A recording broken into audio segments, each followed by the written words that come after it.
Welcome in. It's a brand new edition of Prime Time Sportz. Alongside Homer, I'm Marcus, and there's a lot that we have to get to today.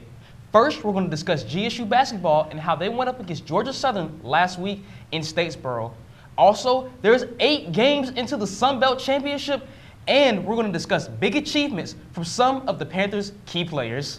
We're going to start off with Ryan Harrow. He has reached 1,000 points in a GSU uniform in his 54th game, and he's also reached another milestone in just 2 seasons. Wow, that's pretty amazing. And not to mention, we've got some additional Panthers to welcome onto the football field. Let's get to it.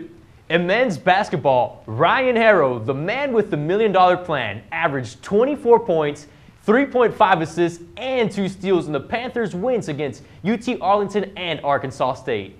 The senior shot 56.7% from the floor and 91.7% from the free throw line. He became just the 19th 1,000-point scorer in Georgia State history. Let's take it over to the sports arena where Rashad Milligan is ready to spill even more good things about this star player. It's been an expressive season for the GSU men's basketball team as they won 4 of their last 5 games, which included a very impressive 31-point victory over Arkansas State this past weekend. GSU has been led up the charge of last name Harrow, first name Ryan, or you can also call him Mr. 1000 now, as he reached the 1,000 mark plateau in just 54 games. He's the second fastest Panther to ever do that, and only the 5th Panther to do that in his first 2 seasons at GSU. Ryan has really changed the culture here of the basketball program in general, and he's really setting the mark for everybody around him. And here's a little black history for you. If Ryan and RJ can keep doing what they're doing, averaging 20 points or better this season, they can be the first duo to do that for GSU since 2006-2007. Coach Hunter said the team is playing their best basketball of the season at the right time, and I agree with Coach Hunter. But the real question is, can any team in the country stop Ryan Harrow from reaching double-digit figures scoring-wise? Well, I guess that's none of my business. I'm Rashad Milligan for Prime Time Sportz. Back to you. Last week, the Lady Panthers went up against their infamous rival, Georgia Southern. Georgia State jumped out to a 22-4 lead within the first 7 minutes of the game and rolled to an 82-55 Sun Belt victory over their arch rivals. Way to go, Panthers!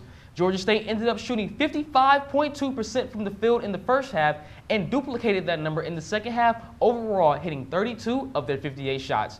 The Panthers controlled the boards with a 36-25 rebounding advantage over the Eagles, and the final score was 82-54 in Georgia State's favor. Let's go to Devon Scarlett, where of course he's happy to tell us about some of their star players. After a rough 4-game stretch, Georgia State's women's basketball team beat Georgia Southern 82-54. Freshman Makiba Ponder missed the last 2 games, but she was back and she didn't miss a beat. She scored 20 points, the 5th time this season. But it wasn't just her, it was a team effort. Alicia Andrews had 16 points and 5 assists, while Kanisha Nichols had 11 points, 5 rebounds, 4 steals, and 3 assists in just 21 minutes. Coach Sharon Baldwin-Tenner said, when you win, it's usually because a lot of people do a lot of things to make it happen. And we had a lot of contributors. So hopefully, they'll continue to win as the Sun Belt tournament nears. Devon Scarlett, Prime Time Sportz, back to you. We're hoping for more wins in the win column next year as head coach Trent Miles welcomes 24 new student athletes to Georgia State University on National Signing Day. 7 of the athletes were high school signees and 17 are mid-year enrollees who are already students here at Georgia State University. These new athletes consist of 8 juniors, 6 transfers, and 3 mid-year freshmen. Coach Miles says, "We are excited as coaches and happy to have these guys join us next season." Well, it was a very uneventful day for us, which is exciting as coaches. We only today signed 4 guys to add into the guys that we brought in at the mid-year. Probably not 6. I'm doing the math wrong. 6 to add into the guys that we brought in the mid-year. We're very excited to have them. 95% of our football team is already here, going through winter conditioning and spring football, which is unheard of. So my hats are off to our coaches. This week, the GSU baseball team will be playing their first game of the season against Fordham. Head coach Greg Frady is excited to be working with his team this year and says the guys are doing some really good things. Well, we're doing some really good things, and I like how we're working, the intensity. I like the opportunity to have good enough weather to be on the field. I like all those things. As far as execution, we still got to do a better job of execution, but no one has surprised me. There's been plenty of good baseball going on around the park, but I truly right now can't say our pitchers are ahead or our hitters are ahead, but what's been really consistent is our team defense has been really good. So I don't want to say that's a surprise, but it's a pleasant thing happening to see us play this good on the defensive side.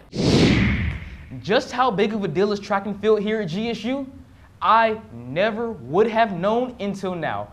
Brooklyn Hart is on the scene with more about the competitive sport of track and field. This past weekend, the Georgia State women's track and field team really left their mark at the UAB Green and Gold Invitational. The ladies really brought the heat, and we can definitely tell by their performance. But the biggest outbreaks came from the freshmen of the team. Melanie Hamilton placed second in the 5,000-meter run. Also, Nero Ramirez came in fourth in the 800-meter run, and superstar high jumper Nyla Chavez cleared the bar with a jump of 5 feet 2.5 inches, which placed her second in the meet. After the meet, I asked Chavez, how did you feel about your performance? And she said, I did better than I expected. Her goals for the season is to hopefully place top 3 at conference, and by what she's doing now, I have no doubt in my mind that she won't get there. As you can see, there's a lot to look forward to from the fierce freshmen of the GSU track team, so make sure all of you guys stay tuned. I'm Brooklyn Hart, reporting you from the sports arena, Prime Time Sportz.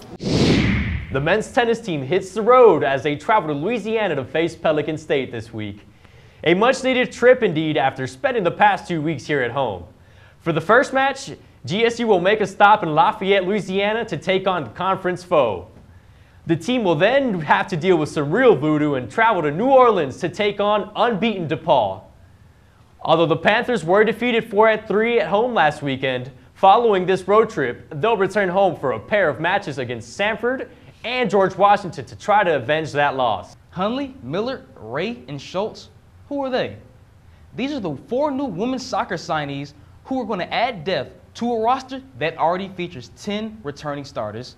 The coaching staff is extremely excited to announce the addition of these 4 ladies to the team, as head coach Derek Leader says, and they are all very talented and they all possess the ability to make an immediate impact on our squad. The ladies are looking forward to joining the Panther family in the fall. That's going to conclude another edition of Prime Time Sports. I'm Homer, and this guy's Marcus.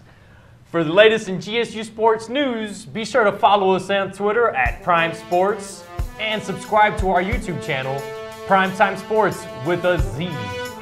Until next time, Panthers, be out.